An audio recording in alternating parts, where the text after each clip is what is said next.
father used to travel a lot. He was in the textile business. I remember one trip that he came back from Italy wearing a folding pair of parasols, and I fell in love with the character the frame gave him.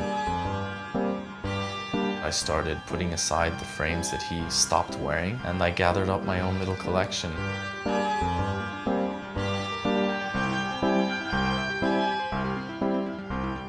This is a pair of Kurej, and they're named Eskimo. Eskimos used to wear these types of wooden carved out glasses to protect their eyes from the snow and the wind. These are Gianni Versace 424s with the very distinctive Medusa sign on the temples. They've been associated very much with Biggie Smalls. These are Pierre Cardins from the 1960s, crazy shaped, things that weren't being done too much at the time. So this is one of the models that he made. It was named the Butterfly. This is a prototype of the folding parasols that were to come. This was from the 1940s. You can see a later model. This was made in the 1960s, 1970s. It's the 805 parasol that was worn by stars like Steve McQueen. These are basically what made me fall in love with eyewear. The more vintage eyewear we saw that there was just like this huge difference in the manufacturing of old eyewear and the eyewear that was being made today. How it is today is there are two mega firms.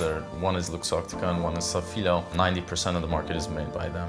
So when you see a pair of Armanis or Fairs, they're all coming out of the same factory. Back in the day, when you see the vintage sunglasses, all of them had their personal touch. We launched RVS by V with that goal in 2007. We make our own collection of handmade acetate matte eyewear. This is the first model that we came out with. It was a 25-piece collection. I found a small atelier in Istanbul that was out of business at the time. They had some old acetate in stock, and we did everything from scratch. Now we make around 2,000, 2,500 pieces yearly. I inspect each and every piece.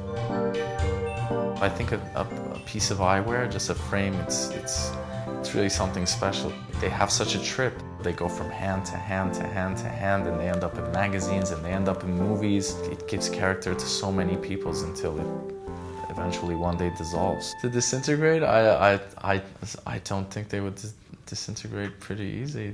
I don't know. 5,000 years? I don't know. I have no idea. I don't want to answer that.